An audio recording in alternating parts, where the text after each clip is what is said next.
Kita bekalu bungkuk 100 lebih. Asalkan mati tak ingat lagi anak-anaknya. Cepatlah mati ku ayah. Hajam bolonya merepet saja kerojonya. Udah dia bagi ubat, awak pula ni makinya. Ayah kurang ajar. Itu. Imam Ghazali pendek-pendek orang alim dulu. Dan perjuangannya bukan mudah. Imam-imam yang 4.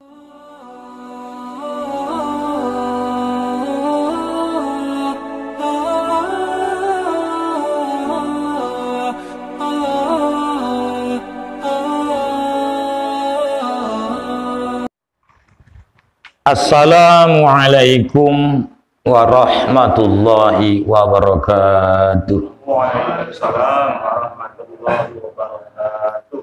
Alhamdulillahi rabbil alamin. Wassalatu wassalamu ala asyrafil anbiya'i wal mursalin wa ala alihi wa sahbihi ajma'in. Rabbi shrah li sadri wa yassir li amri wahlul 'uqdatam min lisani yafqahu qawli. Amma ba'du. Perut itu ini lanjutan. Kita mulai dengan mengucapkan basmalah. Bismillahirrahmanirrahim. Qala al-mu'allif rahimahullah ta'ala wa nafa'ana bi ulumihi fid dharain ya amin. Summa qala Allahumma hidayatan lis-shawab ya rabbal alamin.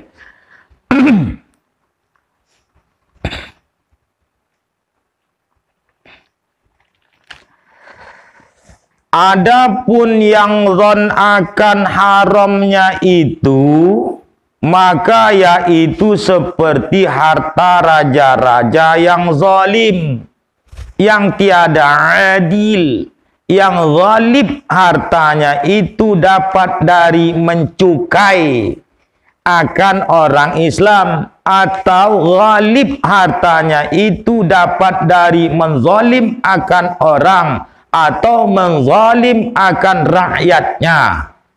Begitulah bunyi bahasanya. Zon itu, adapun zon akan haramnya, zon itu 1:2, 2 banding 1. Kuatnya tuh 2, tak kuatnya 1.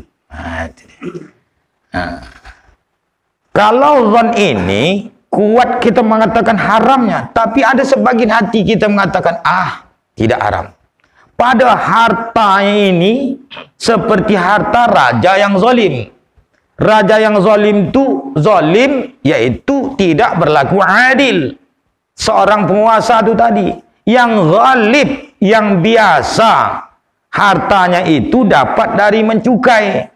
Sudah menjadi kebiasaannya itu dari cukai akan orang Islam. Sebenarnya cukai itu tak dibolehkan diambil dari orang Islam. Tak boleh mencukai. Cukai tak boleh. Banyak kena kita ni.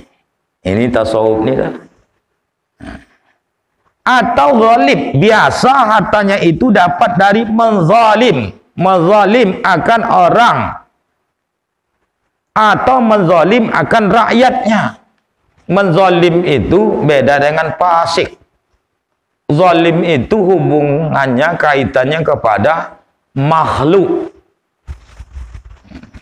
Dia zalimi rakyatnya. Harta rakyatnya itu diambil dengan cara yang zalim. Bersalahan tidaklah sama jika dapat hartanya itu daripada usaha yang halal. Beda.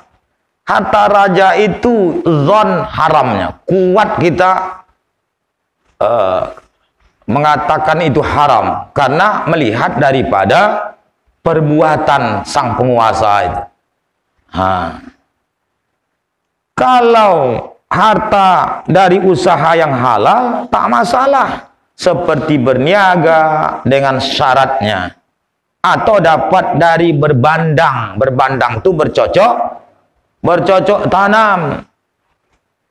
Nah, kalau zon ini di fikih masih bisa digunakan. Menghadap kiblat itu kita mesti yakin kalau kita dekat Ka'bah. Tapi kalau udah jauh kita pakai zon. Nah, arah kiblat, oh sana, dengan udah ada ketentuan dengan kompas. Untuk pastinya berani kita menjamin, sulit. Nah, zon bisa dipakai. Tapi untuk i'tiqad, keyakinan kepada Allah, zon tak bisa dipakai. Adanya Allah, keberadaan Allah, eksistensi keberadaan Allah Subhanahu wa taala itu dia ragukan. Dia zonkan bukan ragu. Kalau ragu sama 50-50. Ini zon, kuat hatinya Tuhan itu ada, wujud Allah Ta'ala itu wujud. Tapi ada sebagian hatinya, Tuhan itu tak ada. Dua bagi hatinya mengatakan Tuhan itu ada satu bahagian hatinya mengatakan Tuhan itu tidak ada. Kafir. Jangan ragu kepada Allah. Jangan zon. Zon waham tentang akidah itu tidak sah keimanannya. Maka mesti yakin seyakin-yakinnya.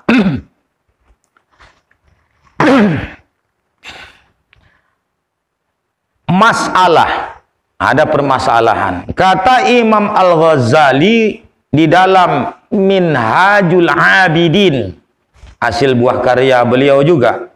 Setelah kajian ini ada nanti kitab-kitabnya, termasuklah Minhajul Abidin ini. Jadi kalau antum sekalian ingin mempelajari di kampung ini pada malam Jumat, mungkin ketua dari mahasiswa yang dari STIT ya, hadir malam itu kan, kitab Fathul Mu'in dan kitab Minhajul Abidin tasawuf. Datanglah setiap malam Jumat 2 kali dalam 1 bulan.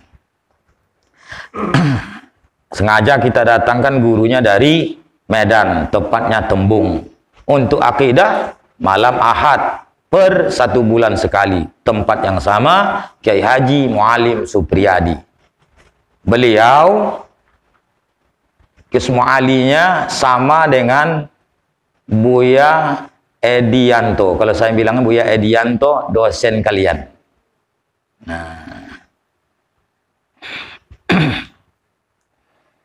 Apa kata Imam Ghazali?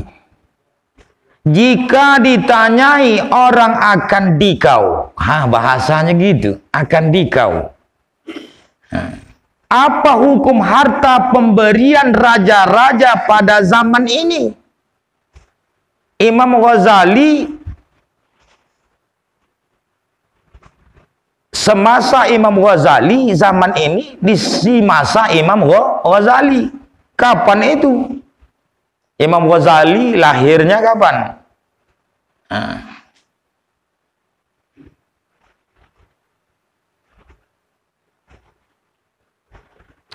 505 Hijrah, 14 Jumadil Akhir. Di Tus ya, 450 Hijrah. Itu lahirnya apa? Bukan. Ya. Lahirnya 450. 450 tambah 505 dikurang berapa tuh? Kalau dikurang 505 dikurang 450. 505 dikurang 450. Imam Ghazali usianya berapa? Sekitar itulah. Pendek usianya. Tapi dikenang sampai Sampai sekarang kita bekalu bungkuk 100 lebih. Asalkan mati tak ingat lagi anak-anaknya. Cepatlah mati ku ayah, hajam bolonya merepet saja kerojonya. Udah dia bagi ubat, awak pula ni makinya. Ayah kurang ajar. Itu. Imam Ghazali pendek-pendek orang alim dulu. Dan perjuangannya bukan mudah. Imam-imam yang 4. Hanafi, Maliki, Syafi'i, Hambali. Nah, itu. Berat perjuangannya. Tapi amal ibadahnya ya Masya Allah. Nah, itu. Menjadi panutan, diingat sepanjang zaman. Itulah yang baik. Ada juga yang diingat sepanjang zaman keburukannya. Firaun. Sakikan buruknya. Jangankan orang Islam, orang yang tak Islam pun tak mau membagi namu anak-anaknya Firaun. Padahal sama titelnya, sama-sama kak. Ya cobalah, tak berani. Firaun ini tak berani orang. Allah. Jika ditanyai orang akan engkau hukum harta pemberian raja-raja pada zaman ini, saat wafatnya itu 505 Hijrah. Nah, lahirnya 450. Kalau Masehinya 1058 sampai 14 kali. Masehi.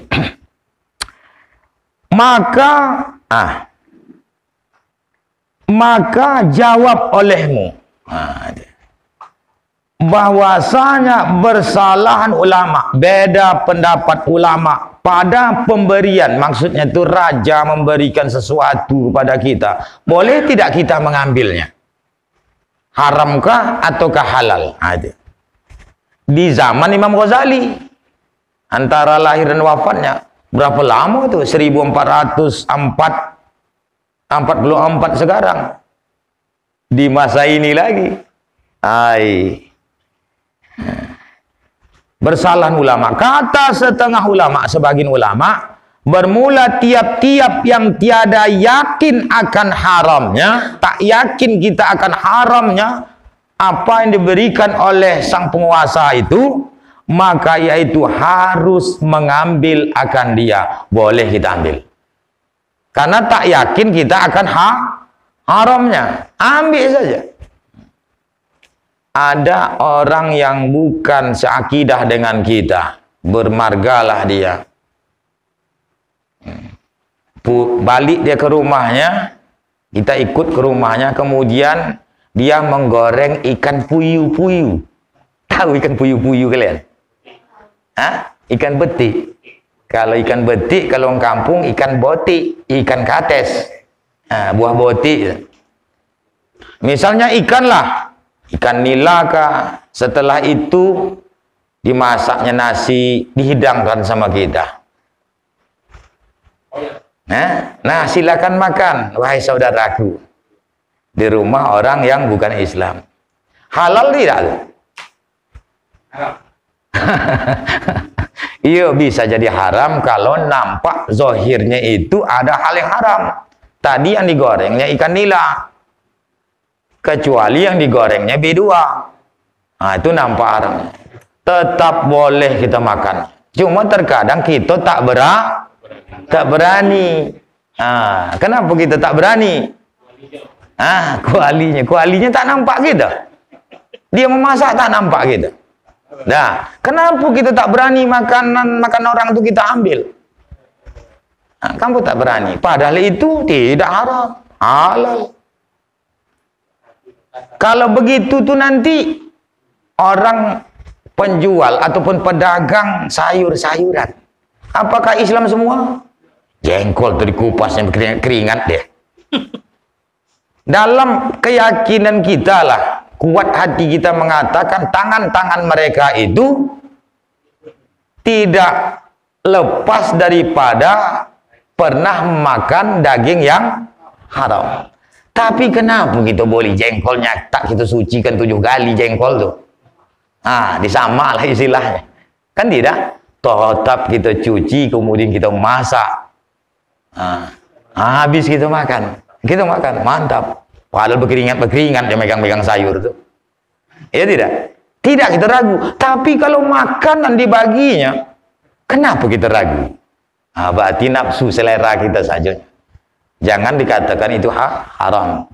Maksudnya itu orang yang bukan seakidah dengan kita. Ini raja ini tadi tak disebutkan yang kafir atau tak kafir. Jadi kalau tak yakin akan haramnya, boleh kita ambil. Ini dia. Ini beda ulama. Harus mengambilnya berarti boleh mengambil akan dia. Jika ada ia fakir. Orang kaya tak boleh mengambilnya. Ingat judul di atas, pemberian raja-raja pada zaman ini, pada zaman Imam Ghazali. Kalau zaman kita ini, betapa hal lagi, kira-kira seperti itu. Zaman Imam Ghazali, udah berapa lama? Jadi, bagi orang yang fakir, boleh mengambilnya. Bagi orang yang kaya, tak usahlah diambil. Bolehlah yang lain. Kalau yang fakir ini kenapa boleh mengambilnya? Namanya pun fakir. Makanan pula dibagi. Awaklah lapar. Dan kata sebagian ulama, tiada halal mengambil yang demikian itu melainkan jika yakin akan halalnya. Kalau yakin akan halalnya, sama ada ia fakir atau kaya, tak boleh. Kenapa? Karena ghalib. Biasanya harta raja-raja pada zaman ini, zaman Imam Ghazali itu, haram. Tak tanggunglah hati-hatinya pada makanan. Kita tak heran, Abu Bakar As-Siddiq udah masuk pun ke dalam perutnya langsung disogoknya pakai jari, ya kan? Dimuntahkan. Andai kita pula setelah kita duduk di warung restoran, kita tak tahu itu makan yang haram. Kawan kita tahu. Lemak muncungnya makan, berminyak-minyak. Macam mana masuk daging tu? Wah, mantap. Daging apa nih? Daging uso. Iya pula, itu lemak. Balik, tahu kok daging uso, aku bilang bonga aku itu daging babi. Apakah wajib kita mengeluarkannya balik dari dalam perut? Tidak. Wajibkah kita nanti minum lumpur sama dia? Wah. Mau apa nanti kotorannya kotoran lumpur? Tidak. Sebenarnya bukan istilah sama anak-anakku, bapak-bapak sekalian. Kalau sama itu, kita mau memanfaatkan kulit binatang yang haram. Contohnya biawak. Kita ingin betul nak memakai ikat pinggang dari kulit. Kulit apa? Kulit biawak. Potong biawak. Kemudian ambil kulitnya. Buang dagingnya. Jangan dijual dagingnya. Ini kadang kita. Kamu bazir lah. Apa pula mubazir? Yang haram. Dibuang. Kemudian dicuci sebersih-bersihnya. Sehingga tidak ada bau amis di kulit. Di kulit biawak itu ataupun kulit ular. Udah suci, dijemur, tak ada baunya lagi. Ketika direndam, kemudian jemur lagi, tak ada baunya lagi. Maka sucilah itu. Boleh untuk ikat pinggang. Boleh untuk sajadah. Boleh dibuat baju. Tapi tak boleh digoreng lalu dimakan. Tak boleh. Itu suci untuk dipakai, bukan untuk dimakan. Ini bikin kerupuk pula, kulit biawak.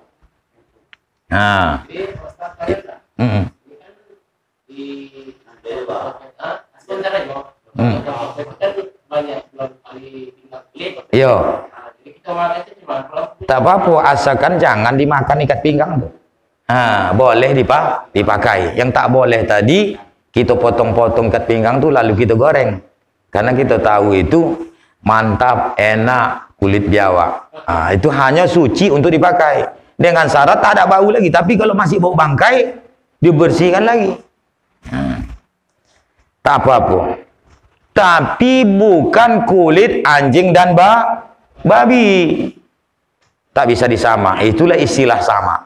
Jadi kalau terinjak kotoran babi, maka tetaplah mensucikan najis mughallazah 7 kali, salah satunya dengan itu tadi, dengan tanah. Begitu ya. Tapi sekarang tak ada lewat apa tuh, jetor tuh. Tak gitu kali nampak. Itu disunatkan membunuhnya tuh kalau jumpo. Cuma jadi masalah punya orang pula pekau belawak jadi. Ada mengatakan itu dianjurkan membunuh karena hama tuh. Beda dengan anjing. Kalau anjing tak boleh dibunuh. Tempoh hari ada yang halal darahnya. Ada beberapa macam yang halal darahnya. Pertama, zani tarikus shalah, orang yang meninggalkan sholat, halal darahnya. Maksud halal darahnya bukan kita minum. Boleh dibunuh. Orang meninggalkan sholat, versi Imam Syafi'i, itu boleh dibunuh. Hukumnya dibunuh, dipenggal batang lehernya. Ya Allah. Tapi kalau bertobat kepada Allah, tidak dieksekusi. Tak jadi. Beda dengan zani muhsan. Orang yang pernah nikah dengan nikah yang sah berbuat zina, bertobat tak bertobat tetap dilaksanakan hukum rajam. Itu kalau dia minta. Kalau bertobat dia kepada Allah sembunyi-sembunyi, tak dikasih tahunya sama penguasa, tetap diterima tobat. Jadi kejadian zaman dulu itu sebenarnya Rasulullah agak mengelak tentang itu. Sayang dia sama umat. Cuman kawan ini tobatnya bukan tanggung. Seorang yang telah berzina kemudian hamil. Jadi Rasulullah tak spontan lalu menghukum. Tunggu dulu keluar anak tuh, nanti udah lahir anak tuh barulah. Setelah lahir datang lagi. Siapa pula nanti yang membolo anak ini, merawatnya? Tunggu sampai 2 tahun. Datang lagi dia. Berarti kan betul-betul nak bertaubat. Laksanakan rajam, memercik darahnya saat dilaksanakan hukum rajam itu. Di saat dilempar, dimasukkan ke dalam tanah sampai ya batas. Itu dilempar mercik kepada sahabat, merepet sahabat-sahabat. Maka Rasulullah SAW terus menjawab bahwa tobatnya itu kalau dibagi-bagikan tak sampai berapa orang bisa dapat. Itu taubatnya orang dari maksiat. Jangan kita hinakan. Kita bilang nol. Cakap terbaliknya. Tak usah, tak boleh kita hinakan. Lonti, bahasa terbaliknya nol. Tak boleh.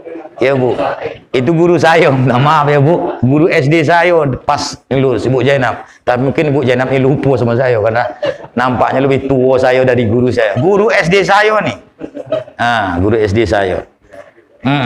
Sempat ibu menggendong saya dulu tuh SD. Saya malas sekolah karena menulis payah gambar bendera. Ingat saya di situ sekolah. Baik betul ibu saya nih. Masya Allah, semoga Allah berkahi umur ibu. Amin. Nah, udahlah jam berapa? Tengah 10. Lama-lama buana tidak juga jadi. Tentang halal haram ini pada makanan ini bisa membawa kita nanti malas ibadah.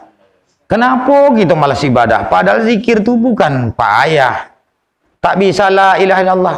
Allah. Tapi itu pun tak mau. 3 biji pun tak terbuat 1 hari. Cubalah. Cuba 3 biji. Rutin. 1 hari. Allah. Besok. Allah. Cuba rutin kan. Payah kadang. Mencaut butuh dan kita tiap hari. Itu. Bahasa kita jauh. Pak Sagimin mencaut butuh itu apa? Orang kampung pun kau tanya, mencaut butuh itu apa Pak? Entah itu. Memaki-maki. Ngomong jorok. Bahasa apa? Kepala ayah kau, kepala otak kau gitu. Itu salah lagi main kan. Kau kepala ayah apa salahnya?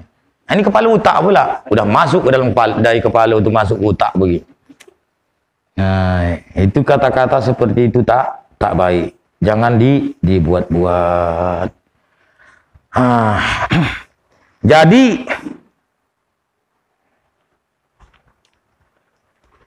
yang pendapat kedua ini tadi tidak halal baik bagi orang fakir maupun orang kaya. Karena ghalib biasanya harta raja pada zaman ini, zaman itu haram karena rajanya zalim. Kita doa kepada Allah agar raja-raja kita tidak zalim. Dan yang halal pada tangan mereka itu sangat sedikit. Itu pendapat yang kedua. Pendapat yang pertama tadi, tetap diharuskan, dibolehkan menerima harta pemberian raja yang zon akan haramnya. Kebanyakan daripada haramnya, bukan haram semua. Pendapatannya itu dari yang haram, dari yang zalim, tapi tidak semua. Maka dibolehkan bagi orang fakir. Yang kedua, baik fakir ataupun tak fakir, tak boleh. Keras pendapat yang kedua.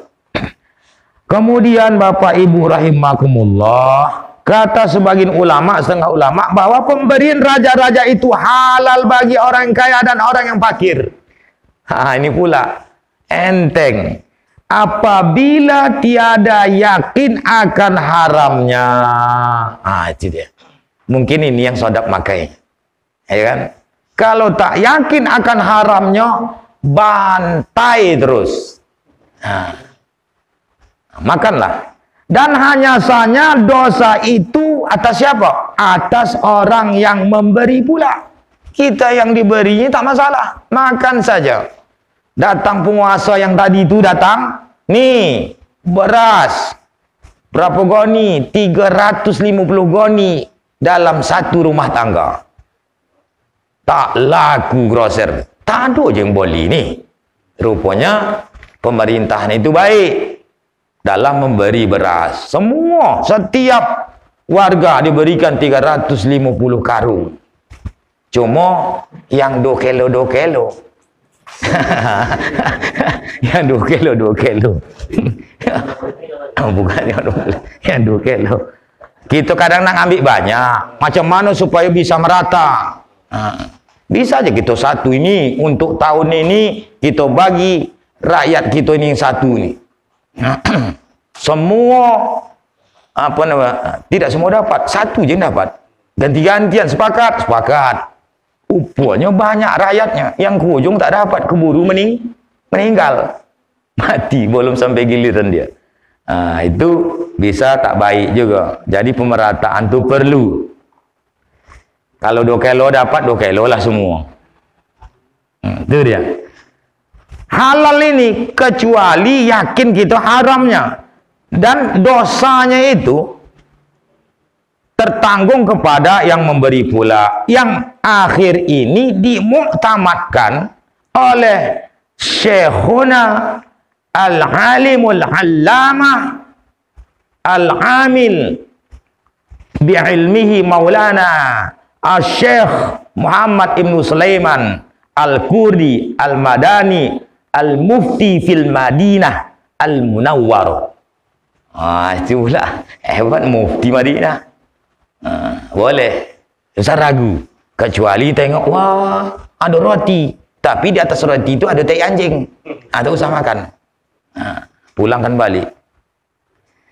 Kata Imam Ghazali rahimahullah ta'ala, jika ditanya akan orang akan kita, apa engkau kata pada pemberian orang pekan, orang kebanyakan lah, dan lainnya, adakah lazim menolakkan akan dia dan memeriksa daripadanya atau tiada? Tiada lazim. Maka jawab olehmu bahwasanya apabila ada zahir manusia itu salih, maka tiada mengapa menerima akan pemberiannya dan sedekahnya, dan tiada lazim memeriksakan dia, karena memeriksakan dia yang demikian itu membawa kepada jahat sangka, buruk sangka, suudzon kepada orang Islam. Maka itu tertegah pada syarak, karena firman Allah Subhanahu wa taala, inna ba'dadh-dhann, itu dia. Inna ba'dadh-dhanni itsmun. Surah apa tu? Al-Hujurat ayat 12. Silakan dibaca. Bahwasanya setengah daripada prasangka itu sangka akan manusia itu adalah dosa. Itu. Jadi Orang-orang kebanyakan nampak kita zahirin soleh, tak usah kita periksa. Nanti akan datang banyak permasalahan. Ketahui olehmu bahwa hukum syara itu terbahagi dua. Pertama hukum jawaz, yakni hukum boleh, hukum harus. Kedua hukum afdal, yakni terlebih utama. Hukum jawaz itu adalah hukum harus yang dinamakan hukum syara yang zahir. Sedangkan hukum yang zahir ini biasa diamalkan oleh para fuqaha, orang ahli fikih, orang fikih. Hukum yang afdal itu dinamakan hukum wara', berhati-hati dia supaya takut kepada yang haram, yaitu yang batin. Yaitulah yang diamalkan oleh segala orang yang sufi. Sufi di sini bukan menjadi pemalas, beribadah kepada Allah, tak tentu makan, ada istrinya, tak ingat kepada bininya, hanya kepada Allah saja. Akhirnya istrinya mencari laki lain. Nah, itu tak boleh. Tetap berusaha kepada Allah subhanahu, tetap kita berusaha, kemudian dia berhati-hati dalam hal yang haram. Insya Allah itulah nanti kita akan lanjutkan syahdan. Sampai di sini saja. Mudah-mudahan perut kita ini dijauhkan, bisa kita berusaha menjauhkan daripada hal-hal yang diharamkan oleh Allah subhanahu wa ta'ala. Tapi ibu rahimakumullah, bapak sekalian, anak-anakku sekalian, umat Nabi Muhammad ini diistimewakan oleh Allah subhanahu wa ta'ala. Sampai-sampai Nabi Musa, Nabi Adam alaihissalam ingin menjadi umat Nabi Muhammad sallallahu alaihi wasallam. Kita ni yang udah lama menjadi umat Nabi Muhammad, seolah-olah macam tak hendak menjadi umat. Kenapa begitu? Apa yang disuruhnya tak hendak kita kerjakan? Terutama ibadah solat. Berapa banyak orang yang meninggalkan solat di kampung kita ni, di Cengkring ni. Kalau kita sensus apa nama itu ya? Misalnya Pak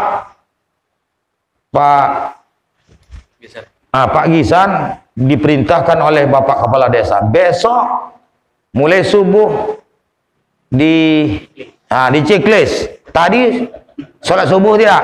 Oh tidak. Yes. Kecuali orang betul-betul yang tak boleh sholat karena ada halangan haid atau nifas. Nah, sampai di situ saja. Kepada Allah saya menampun, kepada ibu-ibu, bapak-bapak sekalian, dan terkhusus kepada anak-anak mahasiswa, mahasiswi, baik yang datang dari WISU Sumatera Utara ataupun STIT state dari 50 Sumatera Utara ya? Batubara. Masya Allah. Nah, Batubara. Jadi sampai di situ saja. Semoga pertemuan kita malam ini di bulan yang mulia ini,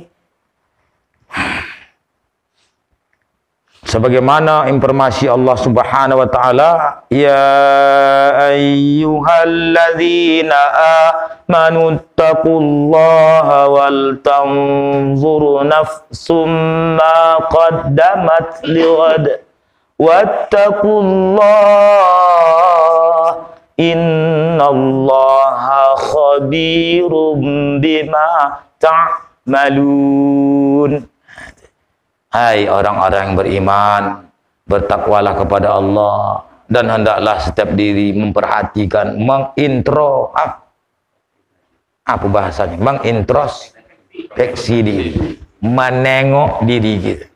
Apalah yang dibuat untuk hari esok, buka kurung akhirat. Untuk hari esok, hari akhirat, diawali dengan kematian kita. Apa yang sudah kita buat? Wattaqullah, bertakwalah kepada Allah. Innallaha khabirum bima ta'malun. Allah selalu memantau apa yang kita kerjakan. Allah Maha tahu. Demikian, mudah-mudahan hari ini, hari esok semakin baik, semakin baik. Amin ya rabbal alamin. Assalamualaikum warahmatullahi wabarakatuh.